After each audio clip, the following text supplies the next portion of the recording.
దేవుడు కోరుకున్న దానికంటే అన్నీ ఎక్కువే ఇచ్చాడంటోంది నిర్మాత దిల్ రాజు భార్య తేజస్విని.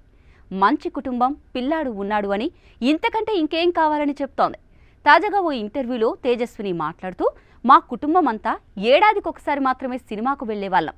అది కూడా దసరా పండుగప్పుడే థియేటర్కు వెళ్లి మూవీ చూసేవాళ్ళం. అలాంటిది సినీ బ్యాక్గ్రౌండ్ ఉన్న వ్యక్తిని పెళ్లి చేసుకుంటానని అనుకోలేదని చెప్పింది. అయినా మా ప్రయాణం అంత సులభంగా సాగలేదని చెప్పుకొచ్చింది. నిజానికి నాకు దిల్ రాజు ఎవరో తెలియదని, దర్శకుడేమో అనుకున్నానంది. ఈయన ఎవరని గూగుల్లో వెతికితే నిర్మాత అని తెలిసిందని, ఆయనకు ఆల్రెడీ పెళ్ళయి కూతురుందని తెలిసాక నేను వెనకడుగు వేశానని చెప్పింది. చిన్నప్పుడు అమ్మమ్మ, తాతయ్య, అత్తామామల దగ్గరే ఎక్కువగా పెరిగాను. పెళ్లికి ఎవరిని ఒప్పించాలి అని దిల్ రాజు అడిగినప్పుడు మా పెద్ద మామయ్య పేరు చెప్పానని, ఆయన మా కుటుంబంలో హిట్లర్లాగా ఉంటాడని అందే. ఆయన ఒప్పించాక మా పిన్నిని కన్విన్స్ చేయాలన్నాను. ఆశ్చర్యంగా మా పెద్ద మామయ్య మమ్మల్ని అర్థం చేసుకుని పెళ్లికి ఒప్పుకున్నారు.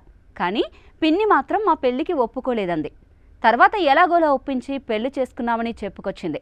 మాతృత్వం గురించి మాట్లాడుతూ, నా కొడుకు అన్వయ్ 3 ఏళ్ల బాబులా ప్రవర్తించడని, ఎప్పుడైనా బాధలో ఉంటే నాకు ముద్దు పెట్టి అమ్మా బానే ఉన్నావా అని అడుగుతాడని చెప్పింది. ఆ మధ్య బాలీవుడ్లో రాజ్ కుమార్ రావు హిట్ మూవీ నిర్మాణ బాధ్యతలన్నీ తానే చూసుకున్నానని, ఆ తర్వాత ప్రెగ్నెన్సీ కారణంగా సినిమాలకు బ్రేక్ ఇచ్చానంది. అన్వయ్ పుట్టాక నా జీవితమే మారిపోయింది. వాడు పుట్టే 3 ఏళ్లు కావడంతో సెకండ్ ప్రెగ్నెన్సీకి ప్లాన్ చేస్తున్నావా అని అడుగుతున్నారు. అన్వయ్తో చాలా సంతోషంగా ఉన్నాను, ఇంకెవరూ నాకు వద్దు అని తేజస్విని చెప్పింది. కాగా దిల్ రాజు మొదటి భార్య పేరు అనిత. వీరికి కూతురు హన్షితారెడ్డి సంతానం.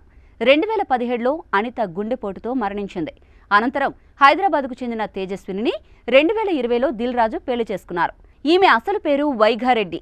నిజామాబాద్ జిల్లా మోపాల్ మండలంలోని నర్సింగ్పల్లిలో శ్రీ వెంకటేశ్వర స్వామి ఆలయంలో నిరాడంబరంగా వీరి వివాహం జరిగింది.